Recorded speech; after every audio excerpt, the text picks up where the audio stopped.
Friends, എല്ലാവർക്കും നമസ്കാരം. ഇന്ന് നമ്മൾ നോക്കാൻ പോകുന്നത് കേരളത്തിലെ പ്രധാനപ്പെട്ട സാംസ്കാരിക സ്ഥാപനങ്ങളെ കുറിച്ചാണ്. കേരള കലാമണ്ഡലം, കേരള സാഹിത്യ അക്കാദമി, കേരള സംഗീത നാടക അക്കാദമി, അതേപോലെ കേരള ലളിതകലാ അക്കാദമി എല്ലാം വന്നത് തൃശ്ശൂർ ജില്ലയിലാണ് അതിൻ്റെ ആസ്ഥാനമായിട്ടുള്ളത്. കേരള കലാമണ്ഡലം നിലവിൽ വന്നത് 1930 നവംബർ മാസം 9. കേരള സാഹിത്യ അക്കാദമി ആയപ്പോൾ 1956 ഓഗസ്റ്റ് മാസം 15-നും, കേരള സംഗീത നാടക അക്കാദമി 1958 ഏപ്രിൽ 26-നും, കേരള ലളിതകലാ അക്കാദമി തൃശ്ശൂർ ചെമ്പുകാവിൽ 1962 നവംബർ മാസം 28-നുമാണ് നിലവിൽ വന്നത്. ആ 4 ഒന്നും കൂടെ നോക്കാം. Kerala Kalamandalam Thrissur 1930 November 9, Kerala Sahitya academy Thrissur 1956 August 15, Kerala Sangeetha Nataka academy Thrissur 1958 April 26, Kerala Lalithakala academy Thrissur ചെമ്പുകാവിൽ 1962 നവംബർ മാസം 28-നാണ് നിലവിൽ വന്നത്. കേരള ഫോക്ലോർ അക്കാദമി ആയപ്പോൾ കണ്ണൂർ ചിറക്കലാണ് നിലവിൽ വന്നത്. കണ്ണൂരുള്ള ചിറക്കൽ എന്ന് പറയുന്ന സ്ഥലത്ത് 1995 ജൂൺ മാസം 28-ന് കേരള ഫോക്ലോർ അക്കാദമിയെ നാടൻ കലാ അക്കാദമി എന്ന് നമ്മൾ വിളിക്കുന്നുണ്ട്. കേരള ഭാഷാ ഇൻസ്റ്റിറ്റ്യൂട്ട് ആയപ്പോൾ തിരുവനന്തപുരം നളന്തയിലാണ് ആസ്ഥാനമായിട്ടുള്ളത്. 1968 മുതൽ നിലവിൽ വന്നു. കേരള ഭാഷാ ഇൻസ്റ്റിറ്റ്യൂട്ട് തിരുവനന്തപുരം നളന്ത 1968.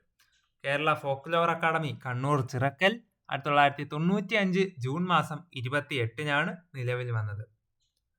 കേരള സംസ്ഥാന ബാലസാഹിത്യ ഇൻസ്റ്റിറ്റ്യൂട്ട് ആയപ്പോഴേക്കും തിരുവനന്തപുരത്താണ് ആസ്ഥാനമായിട്ടുള്ളത്. വർഷം 1981. കേരള ശാസ്ത്ര സാഹിത്യ പരിഷത്ത് കോഴിക്കോടാണ് ആസ്ഥാനമായിട്ടുള്ളത്. വർഷം 1962. കേരള സംസ്ഥാന ബാലസാഹിത്യ ഇൻസ്റ്റിറ്റ്യൂട്ട് തിരുവനന്തപുരത്തും കേരള ശാസ്ത്ര സാഹിത്യ പരിഷത്ത് കോഴിക്കോടുമാണ് നിലവിൽ വന്നത്.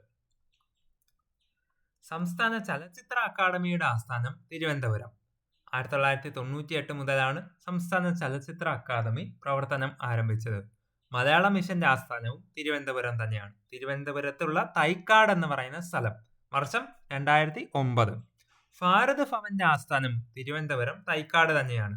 മലയാള മിഷന്റെയും ഭാരത് ഭവന്റെയും ആസ്ഥാനം തിരുവനന്തപുരം ജില്ലയിലെ തൈക്കാടാണ്. മലയാള മിഷൻ നിലവിൽ വന്നത് 2009 ആണെങ്കിൽ ഭാരത് ഭവൻ നിലവിൽ വന്നത് 1984. വൈലോപ്പള്ളി സംസ്കൃതി ഭവൻ തിരുവനന്തപുരത്തുള്ള നളന്തയാണ്. 2001-ലാണ് നിലവിൽ വന്നത്. വൈലോപ്പള്ളി സംസ്കൃതി ഭവൻ തിരുവനന്തപുരം നളന്തയിലാണ്. അതേപോലെ കേരള ഭാഷാ ഇൻസ്റ്റിറ്റ്യൂട്ട് നമ്മൾ പഠിച്ചു. തിരുവനന്തപുരം നളന്തയിൽ. വർഷം 1968-ലാണ് നിലവിൽ വന്നത്. അടുത്തതായിട്ട് വാസ്തുവിദ്യാ ഗുരുകുലം എന്ന പറഞ്ഞ സ്ഥാപനത്തിന്റെ ആസ്ഥാനമായിട്ട് പത്തനംതിട്ട ജില്ലയിലുള്ള ആറന്മുള എന്ന സ്ഥലമാണ് ഉള്ളത്. വാസ്തുവിദ്യാ ഗുരുകുലത്തിന്റെ ആസ്ഥാനം ആറന്മുള, പത്തനംതിട്ട. വർഷം 1993. സംസ്ഥാന സർവ്വവിജ്ഞാന കോശവും മാർഗി കഥകളിയും കൂടിയാട്ടം ഒക്കെ പ്രോത്സാഹിപ്പിക്കുന്ന മാർഗി എന്ന സ്ഥാപനത്തിന്റെ ആസ്ഥാനവും തിരുവനന്തപുരം തന്നെയാണ്. സംസ്ഥാന സർവ്വവിജ്ഞാന കോശം തിരുവനന്തപുരത്ത് 1961 വന്നെങ്കിൽ മാർഗി 1971-ലാണ് തിരുവനന്തപുരത്ത് ആസ്ഥാനമായിട്ട് പ്രവർത്തനം ആരംഭിച്ചത്. അടുത്തതായിട്ട് പൈതൃക പഠന കേന്ദ്രം എറണാകുളം ജില്ലയിലെ തൃപ്പൂണിത്തുറയിലാണ് നിലവിൽ വന്നത്. പൈതൃക പഠന കേന്ദ്രം എറണാകുളത്തുള്ള തൃപ്പൂണിത്തുറ. ഗുരു ഗോപിനാഥ് നടന ഗ്രാമം തിരുവനന്തപുരം ജില്ലയിലെ വട്ടിയൂർക്കാവാണ് നിലവിൽ വന്നത്. ഗുരു ഗോപിനാഥ് നടന ഗ്രാമം, അതിന്റെ ആസ്ഥാനം തിരുവനന്തപുരം വട്ടിയൂർക്കാവ്. വർഷം 1995-ആണ്.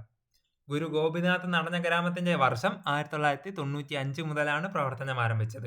ഉണ്ണായി വാര്യർ സ്മാരകം ഇരിങ്ങാലക്കുടയാണ്. 1955 മുതലാണ് ഉണ്ണായി വാര്യർ സ്മാരകം ഇരിങ്ങാലക്കുടയിൽ നിലവിൽ വന്നത്.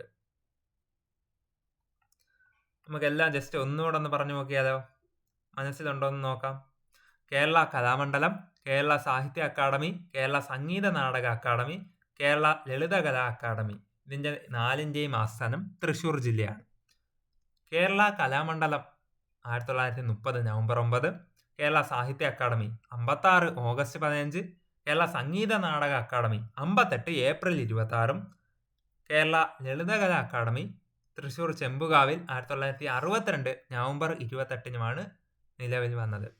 കേരള ഫോക്ലോർ അക്കാദമി അല്ലെങ്കിൽ കേരള നാടൻ കലാ അക്കാദമി കണ്ണൂരുള്ള ചിറക്കലാണ് വന്നത്. വർഷം 1995 ജൂൺ മാസം 28. കേരള ഭാഷാ ഇൻസ്റ്റിറ്റ്യൂട്ട് തിരുവനന്തപുരം നളന്ത 1968 വന്നു. അതേപോലെ വൈലോപ്പള്ളി സംസ്കൃതി ഭവനും തിരുവനന്തപുരത്തുള്ള നളന്തയിലാണ് 2001 നിലവിൽ വന്നു. കേരള സംസ്ഥാന ബാലസാഹിത്യ ഇൻസ്റ്റിറ്റ്യൂട്ട് തിരുവനന്തപുരത്താണ് ആസ്ഥാനം. 1981 മുതൽ പ്രവർത്തനം തുടങ്ങി. കേരള ശാസ്ത്ര സാഹിത്യ പരിഷത്ത് കോഴിക്കോടാണ്. വർഷം 1962. സംസ്ഥാന ചലച്ചിത്ര അക്കാദമിയുടെ ആസ്ഥാനവും തിരുവനന്തപുരം.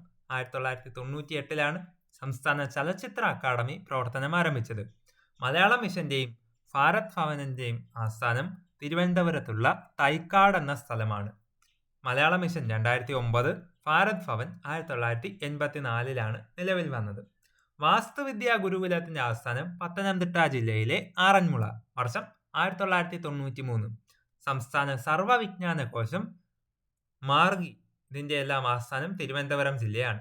സംസ്ഥാന സർവവിജ്ഞാന കോശം 1961 ആണെങ്കിൽ മാർഗി കഥകളിയും കൂടിയാട്ടവും പ്രോത്സാഹിപ്പിക്കുന്ന ഒരു സ്ഥാപനമാണ് മാർഗി. അതിന്റെ ആസ്ഥാനം തിരുവനന്തപുരം ജില്ല. സ്ഥാപനം തുടങ്ങിയത് 1971 മുതലാണ്. പൈതൃക പഠന കേന്ദ്രം എന്ന സ്ഥാപനം എറണാകുളം ജില്ലയിലെ തൃപ്പൂണിത്തുറയിലാണ് ആസ്ഥാനമായിട്ടുള്ളത്. ഗുരു ഗോപിനാഥ് നടന ഗ്രാമത്തിന്റെ ആസ്ഥാനമോ തിരുവനന്തപുരം ജില്ലയിലെ വട്ടിയൂർക്കാവ്. വർഷം 1995 ആണെങ്കിൽ ഉണ്ണായി വാര്യർ സ്മാരക നിലയം ഇരിങ്ങാലക്കുടയിലാണ് സ്ഥിതി ചെയ്യുന്നത്. ഇരിങ്ങാലക്കുടയിലെ ഉണ്ണായി വാര്യർ സ്മാരക നിലയം പ്രവർത്തനം ആരംഭിച്ചത് 1955 മുതലാണ്. സോ ഫ്രണ്ട്സ്, ഇതോടുകൂടി പ്രധാനപ്പെട്ട കേരളത്തിലെ സാംസ്കാരിക സ്ഥാപനങ്ങൾ എന്ന ഈ ഒരു ചെറിയ ടോപ്പിക് ഇവിടെ പൂർണ്ണമാകുന്നു. നിങ്ങൾക്ക് ഈ വീഡിയോ ഇഷ്ടപ്പെട്ടെങ്കിൽ ലൈക്ക് ചെയ്യാനും നിങ്ങളുടെ ഫ്രണ്ട്സിനൊക്കെ ഷെയർ ചെയ്ത് കൊടുക്കുവാനും നിങ്ങളുടെ അഭിപ്രായങ്ങളും നിർദ്ദേശങ്ങളും ഇനി വേണ്ടുന്ന ടോപ്പിക്സും ഒക്കെ എന്നെ കമന്റ് ആയിട്ട് രേഖപ്പെടുത്തി അറിയിക്കാനും മറക്കരുതേ. ചാനൽ ഇതുവരെയും സബ്സ്ക്രൈബ് ചെയ്യാത്ത കൂട്ടുകാർ ഇപ്പോൾ തന്നെ ചാനൽ സബ്സ്ക്രൈബ് ചെയ്ത് തുടർന്ന് കാണുന്ന ബെൽ ബട്ടൺ കൂടി എനേബിൾ ചെയ്ത് വെക്കുക. കൂടുതൽ വീഡിയോസ് ഉടൻ തന്നെ വരുന്നതായിരിക്കും. ഏവർക്കും നന്ദി, നമസ്കാരം.